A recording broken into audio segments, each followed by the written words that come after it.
So today I thought we would take a closer look at the Imperial attack base. I've shown this playset before on my channel. I did a little featurette on it, speculating about how confusing it is, because the Empire did not have a base on Hoth, of course. But today I thought we would, again, kind of speculate about that. And I'll give you a sort of a closer look at the toy in the box. So the base is pretty nice, a lot of nice sculpting. Kind of reminds me of Superman's Fortress of Solitude, with all those ice shards coming up.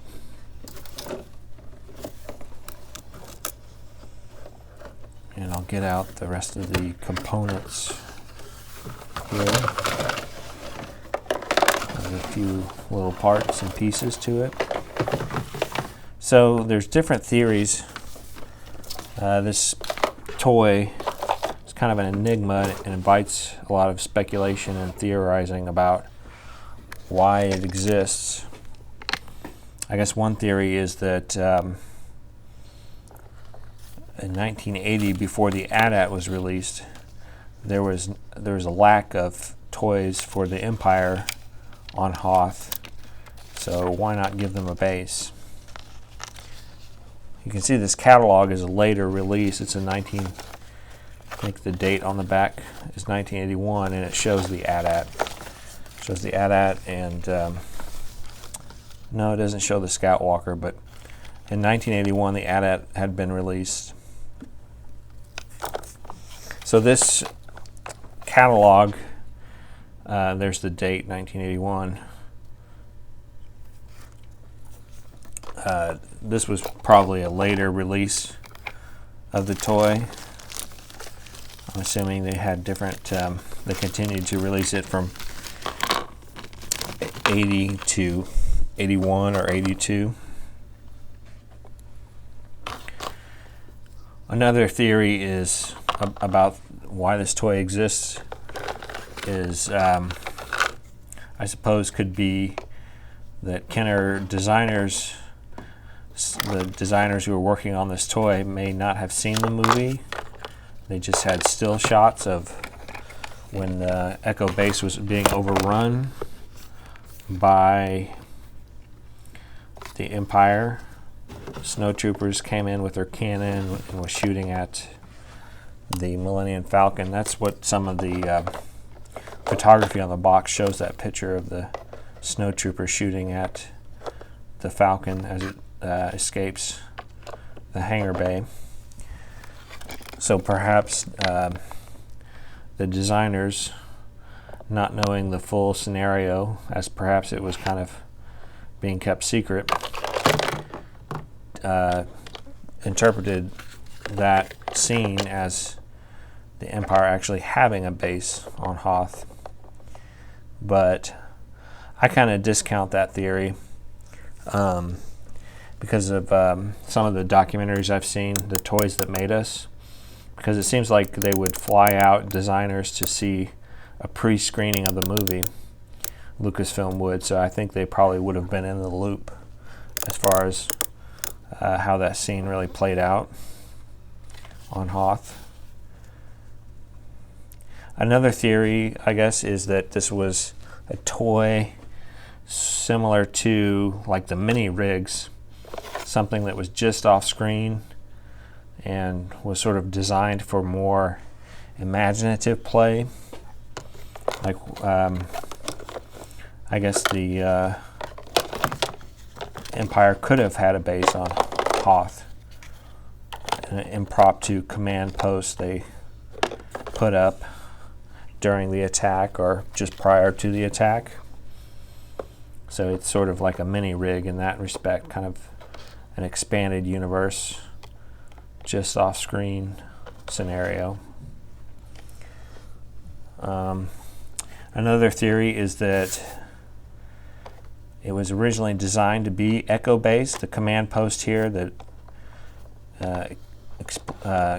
collapses. Trying to get it to detonate here. The mechanism does not want to cooperate with me, so I'll have to set the camera down and try again.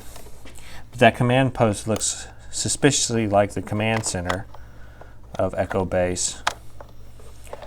And the also the falling ice bridge is reminiscent of that scene where Han is trying to help Leia escape, and they get cut off by an ice collapse in the tunnel at Hoth.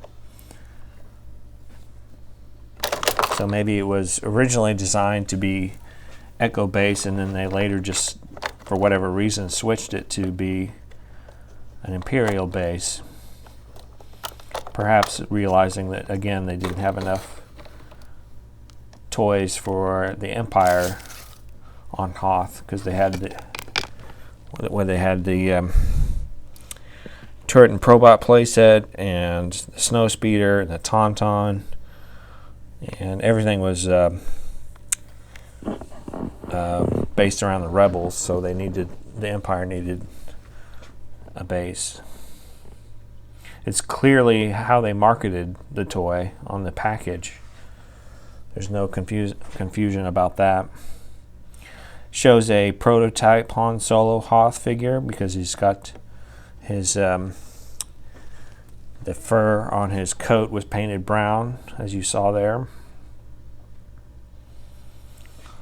So that tells you this was a early 1980 photograph, when they still had some prototypes out there. You can see I think the wristband on some of the Hoth troopers were painted as well.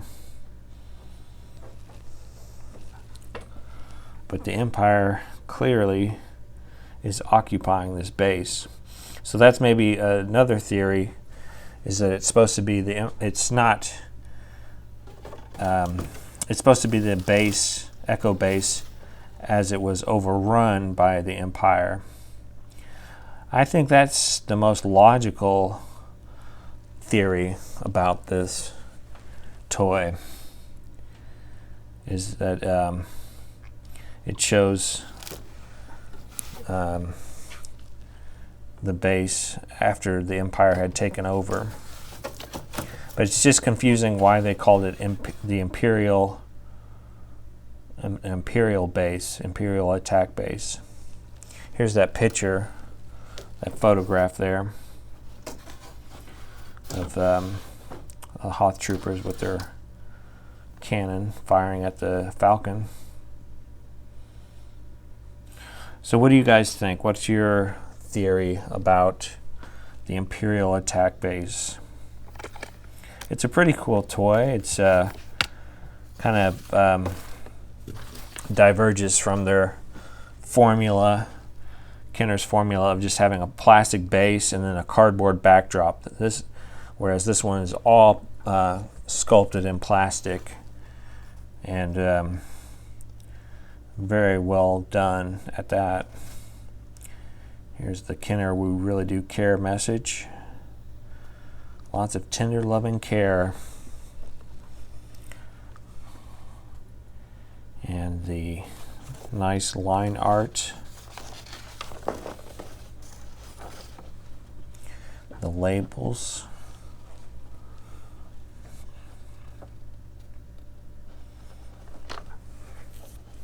Ice bridge assembly. Insert ice bridge lever marked I into slot and base is shown. I always like those lines they put around a figure to show him falling or some sort of action. I think that's really kind of charming.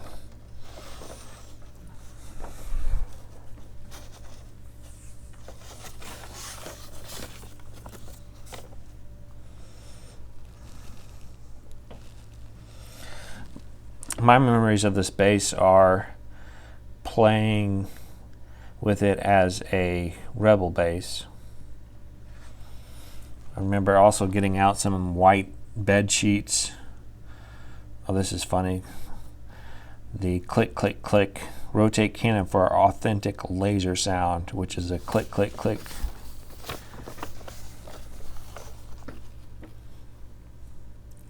So thanks for watching, and please leave a comment, and if you like this video, like and subscribe. Thanks. Bye.